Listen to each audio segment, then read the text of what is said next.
चलिए, तो पहला सबऑर्डिनेटिंग कंजक्शन समझते हैं, अनलेस। ये अनलेस क्या होता है और कहाँ इस्तेमाल होता है। अनलेस की कहानी बिल्कुल सिंपल सी है। अनलेस जो होता है ना, वो जगह इस्तेमाल होता है इफ नॉट की जगह पर। कंडीशनल सेंटेंसेस मैंने आपको समझाए हैं, वहां पर इफ इस्तेमाल होता है। तो देखें, कंडीशनल जब नेगेटिव बन जाते हैं तो उनमें उस सिर्फ नेगेटिव के लिए हम इस्तेमाल करते हैं अनलेस। फर्क ये होता है कि वहां पे इफ नॉट आता है तो सेंटेंस नेगेटिव होता है, अनलेस आ जाता है तो सेंटेंस अफर्मेटिव होता है, लेकिन मीनिंग उसकी फिर भी नेगेटिव ही निकलती है।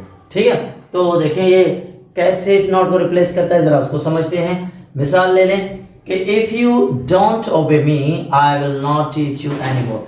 अगर तुम मेरा कहना नहीं मानते तो मैं तुम्हें आइंदा नहीं सिखाऊंगा या नहीं पढ़ाऊंगा। तो देखिए, अगर तुम मेरा कहना नहीं मानते, इफ यू डोंट को हटा के हमने लगाया unless you obey me I will not teach you, unless you obey me, if you don't ओबे मी अनलेस यू ओबे मी। फर्क क्या आया? फर्क सिर्फ ये आया कि जो अनलेस लगाया ना, तो उससे जो सेंटेंस है वो अफर्मेटिव बन गया, अब वो नेगेटिव नहीं रहा, यहाँ पे नॉट रिमूव हो गई।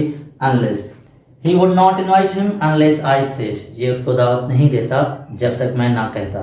या इसको देखें, ये अनलेस इस्तेमाल किया है तो हम देखते हैं कि वो किस तरह से किया है। If I did not say he would not invite him unless I said है ना, अनलेस आई सेड। तो देखिए, इफ आई डिड नॉट से लाजमी इफ नॉट है, और सेकंड कंडीशन में लाजमी नहीं, और सेकंड में आपको पता है कि पास्ट इस्तेमाल होता है, तो इसलिए if I did not say he would not invite him, इस इफ नॉट की जगह हमने लगाया था अनलेस। तीसरी मिसाल देखें, if he had not lost my wallet I would not have been angry. अगर ये मेरा वैलेट नहीं खोता तो मुझे गुस्सा नहीं आता।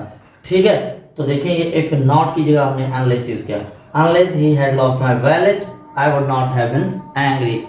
अगर ये मेरा वैलेट ना खो देता तो मुझे गुस्सा ना आता। तो मुझे उम्मीद है आपको क्लियर हो गया। अभी हम इसको ज़रा ट्रांसलेशन के ज़रिए भी थोड़ा करते हैं। ये तो हमने इंग्लिश टू इंग्लिश किया इफ़ नॉट की जगह। अब ज़रा हम अनलेस को डायरेक्टली उर्दू में कुछ सेंटेंसेस लिख के समझते हैं। चलिए, तो अब हम ज़रा इसको उर्दू के ज़रिए समझते हैं। देखिए, अगर आप इंडिया नहीं जाएंगे तो ताजमहल नहीं देखेंगे।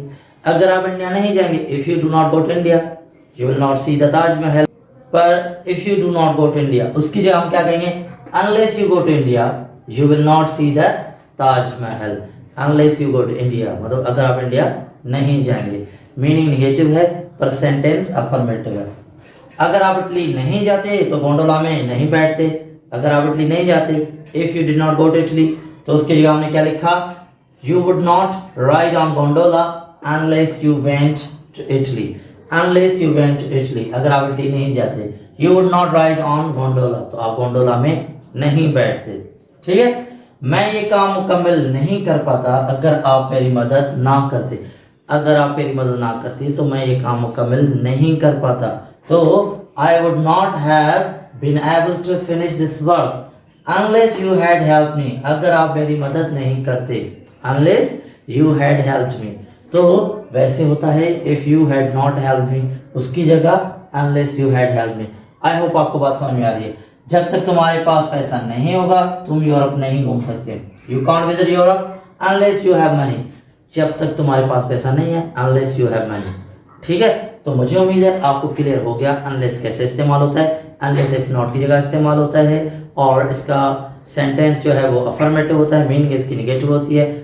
तो मुझे उम्मीद है आपको हमारा टॉपिक आज अच्छे से समझ में आ गया होगा। असल में हमारी कोशिश होती है कि आपको आसान से आसान तरीके से चीज़ों को समझाया जाए ताकि आपको इंग्लिश आसान लगना शुरू हो जाए और आप अपने आप को एम्पावर कर सकें। इंग्लिश आज की ज़रूरत है, इसको अच्छे तरीके से समझना बहुत ज़रूरी है। तो हम कोशिश कर रहे हैं कि इसको आसान से आसान तरीके से आपको एक्सप्लेन किया जाए और आपको समझाया जाए। आपकी तरफ से अगर हमारे वीडियोस को लाइक, शेयर और चैनल को सब्सक्राइब किया जाता है तो ये हमारे लिए एक मोटिवेशन होता है ताकि हम इस काम को जारी रख सकें और आपके लिए बेहतर से बेहतर वीडियोस ला सकें। तो आपसे ये रिक्वेस्ट है कि काइंडली इसको शेयर भी कीजिएगा और सब्सक्राइब अगर नहीं किया तो कर लीजिएगा। Thank you very much.